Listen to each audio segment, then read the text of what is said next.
promote real policies that improve public safety and protect everyone in our communities. I urge my Republican colleagues to come to the table to work with us for the American people. I yield back. Mr. Chairman. The gentlelady is back. The gentleman from Louisiana is recognized.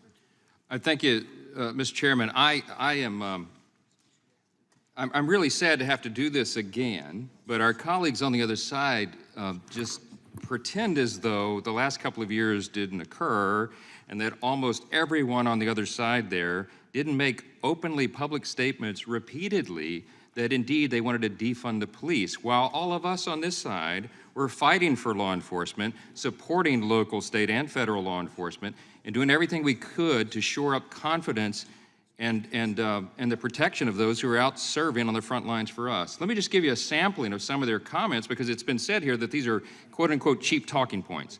I'll just start with the calls from Chairman Jerry Nadler. He publicly agreed with reducing the New York Police Department budget, which I think was cut by, I don't know, something like $1 billion or something. He said, quote, "There should be substantial cuts to the police budget and a reallocation of those funds to where we need them," unquote. Representative Jayapal used different language to support defunding the police, and she said, quote, "It is completely reasonable for us to shift significant resources from law enforcement and investing in people," unquote. Minority Leader Hakeem Jeffries certainly expressed an openness to defunding the police. He said on CNN, quote, "You have to look at that on a case-by-case basis, city by city." Former Representative, now Mayor Karen Bass, who used to be on the committee, stated calls to defund the police, quote, "can be used as a distraction," yet she supported, quote, "the intent behind the messaging." Again, these are their own words, y'all. Representative Bowman, on March 17, 2021, he tweeted this, quote, "Too many police in our country are more concerned with protecting white supremacy than serving the communities that pay their salaries." Then he tweeted, "We don't need police with lethal weapons carrying out routine traffic stops. Reallocate police funding to unarmed traffic forces to remove even the possibility of state-sanctioned manslaughter," unquote. Representative Cori Bush, boy, she has pages and pages of this, but she said, and by the way, she was vice chair of the crime subcommittee in the last Congress. She tweeted, "It's not a slogan, it's a mandate for keeping our people alive. Defund the police," in all caps. Then she said that defunding the police is not the problem, that's the solution, and we have to do that to invest in our communities. I'll keep going because I got some more time. AOC, Congressman. Will the gentleman yield? I'm happy to yield. The gentleman just reflected that the person that House Democrats chose to chair the crime subcommittee. You heard that right. Said that it was a mandate to defund the police. And now, on Police Week, when the majority is seeking to simply pass a resolution honoring the police, we are being accused of taking cheap shots at Democrats when not any Democrat, literally the person they put in charge of the crime sub, is that what I'm to understand? That is indeed. And I have an inquiry. Is Ms. Bush still on the Judiciary Committee? We haven't seen her. No, but it's an honest question. Is she on the? She has a name tag down there. Well, I mean, I'd say it would be great, Mr. Chairman, if we had the benefit of Ms. Bush in committee so as to allow her to espouse these views and subject them to debate. Would the gentleman yield?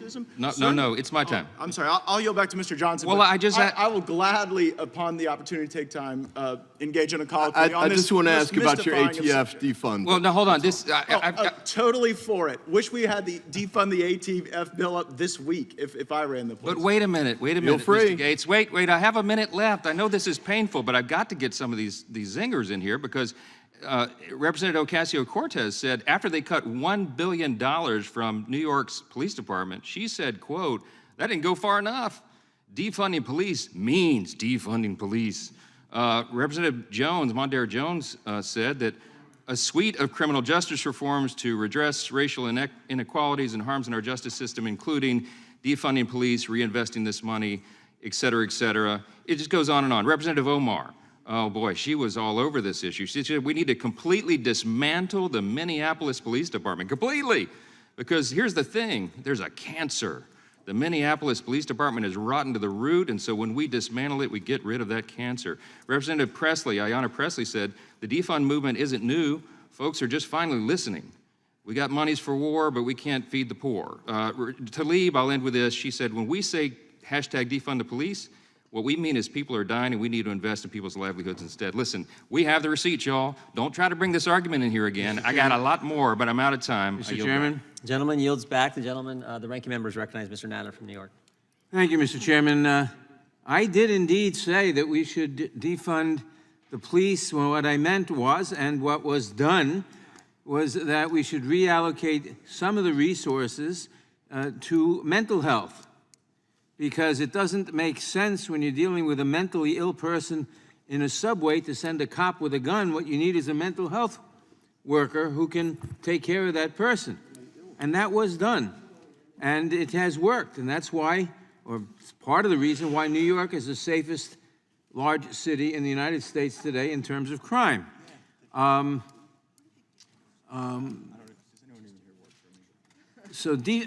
I note that my Republican colleagues who are so upset at defunding the police want to defund the federal police, the FBI, the ATF.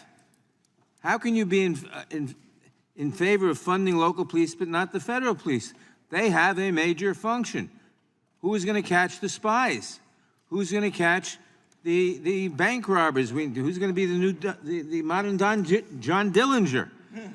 Or Elliot Ness, rather, not John Dillinger, the modern Elliot Ness. John Dillinger was the bad guy. We need the ATF, we need the FBI, just as we need local police departments. So it is hypocritical for Republicans to criticize the Democrats for wanting to defund the police when they want to defund the federal police, and when I can't speak for other members what they meant on their comments, but for myself, what I meant in defunding the police was shifting funds, not defunding, shifting funds from the police to the mental health, which, as I said, was done and has worked out very well.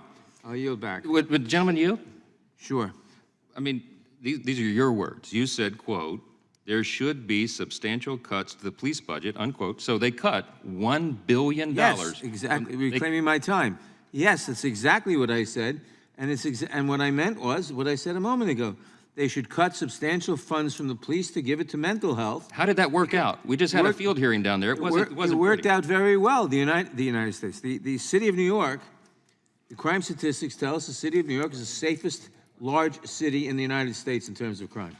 Mr. Ranking Member, that is not what the witnesses presented in our field hearing. The witnesses you presented in your field hearing were only able to testify as to individual experiences. Well, they said it's the most fearful time ever to live in the city. It might have something to do with defunding the police. Reclaiming my time. People who read the New York Post or the New York Daily News, which follow the tabloid tradition of it, if it bleeds, it leads, could get that impression. But the statistics are what I said. Do you feel safe walking in New York City? Yes, I do. Do you? I do. That's not the sentiment of your constituents. There are many of them, I'll tell you that. Well, it's the sentiment of a lot of them. And the fact is, our crime rates are down, and it is a safe city, whatever the sentiments of some people who may get wrong impressions. I yield back.